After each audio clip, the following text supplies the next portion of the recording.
aja ya. Lanjut perkenalan. Silakan Kak. Baik, perkenalkan nama saya Madisita Prajnitya. Saya sebagai guru di SMK Negeri 1 Busungbiu, Singaraja, Bali. Wah, ternyata guru nih. Ngomong-ngomong Kakak guru apa? Nah, kalau saya guru IPA di SMK Negeri 1 Busungbiu. Ya nih Kak, ada berapa pertanyaan ya? Pokoknya banyak deh. Pertanyaan yang pertama, bagaimana sih strategi Kakak mengawali karir sebagai guru? Baik, jadi strategi saya mengawali karir sebagai guru itu yaitu saya kuliah S1 mengambil konsentrasi IPA pendidikan di Undiksa Singaraja, Bali. Wah, itu ngomong-ngomong Undiksa suatu universitas yang lumayan terkenal juga ya di Bali ya Kak ya? Ya, jadi Universitas Pendidikan Ganesha Undiksa itu adalah universitas satu yang mencetak keguruan di Singaraja, terusnya di Bali.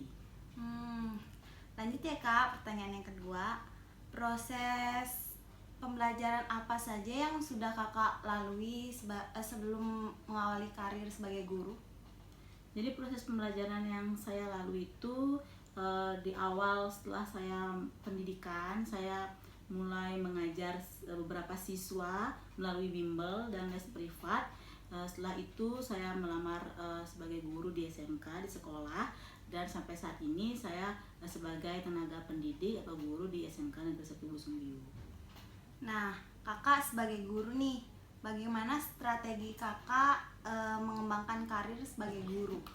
Jadi strategi saya mengembangkan karir sebagai guru itu setelah saya lulus pendidikan, saya mengajar 3 tahun di sekolah, kemudian saya mengembangkan ilmu lagi atau menuntut ilmu lagi, melanjutkan ke S2 atau pasca sarjana, ngambil konsentrasi IPA juga. Di sana saya banyak belajar bagaimana saya menambah ilmu saya dan wawasan saya untuk menjadi seorang guru yang profesional.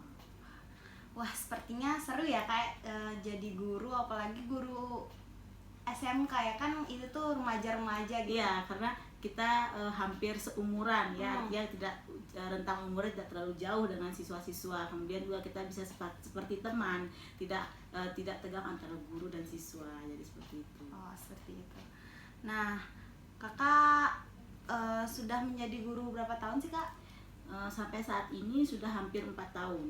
Jadi dari hampir 3,5, hampir 4 tahun sudah jadi guru di sekolah itu. Seberapa sering nih Kakak mengalami konflik sebagai guru dan bagaimana strategi Kakak untuk menyelesaikan masalah tersebut? Jadi konflik yang saya temui selama 4 tahun ini tidak konflik besar, tapi lebih ke fokus ke kendala. Mungkin karena sedikit saya cerita bahwa sekolah ini adalah sekolah yang berada di Singaraja, Bali, letaknya di pedesaan Desa Busungbiu, jadi tempatnya agak pelosok, sehingga beberapa kendala mungkin yang saya alami sebagai guru itu bagaimana mengajar dengan karakteristik siswa yang berbeda-beda, karena kan kita ada di pedesaan, tentunya sarana dan prasarana proses pembelajaran tidak selengkap yang ada di kota. Tapi dengan itu semua saya belajar bagaimana cara mendidik, membimbing siswa yang notabene-nya itu karakteristiknya berbeda dan dengan sarana yang kurang. Tapi sejauh ini sih saya masih bisa menghadapi kendala tersebut, tapi tidak konflik ya, itu hanya yang saya alami hanya kendalanya, tidak konflik yang itu, seperti itu. Oh, seperti itu. Nah, lanjut nih, apakah Kakak tuh sudah benar-benar memberikan manfaat untuk orang lain atau enggak untuk siswa Kakak kayak gitu?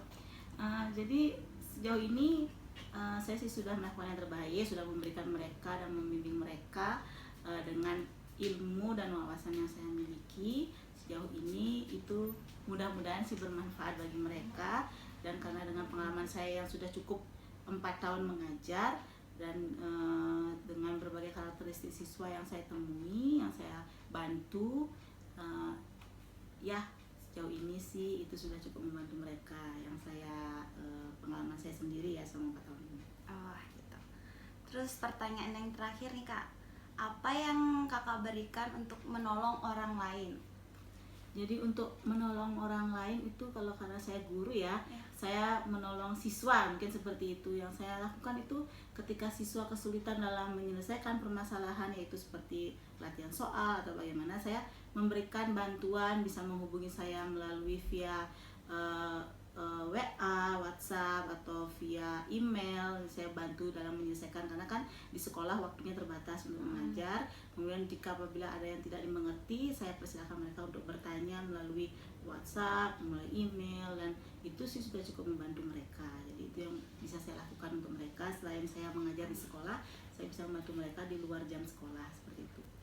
Pertanyaan terakhirnya nih Kak, kan ini lagi pandemi nih. Ya. Bagaimana sih proses pembelajaran anak-anak kayak masih sekolah SMA seperti itu? Ya, jadi ini pertanyaannya bagus sekali ya, karena selama ini kita sudah 1 tahun mengalami pandemi ini. Yang saya ajarkan itu melalui daring, online, itu benar-benar banyak ada kendala gitu. Memang kita menggunakan beberapa aplikasi seperti Google Classroom, Google Meet. Nah, kendala yang paling sering itu karena seperti yang tadi saya bilang di awal, bahwa ini sekolah pedesaan dengan karakteristik siswa yang berbeda.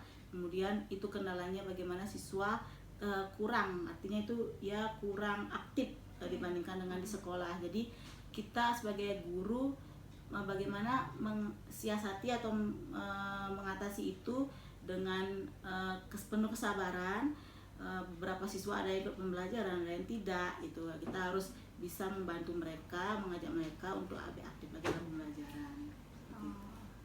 Baik Kak, terima kasih ya atas waktunya. Ya, sama-sama.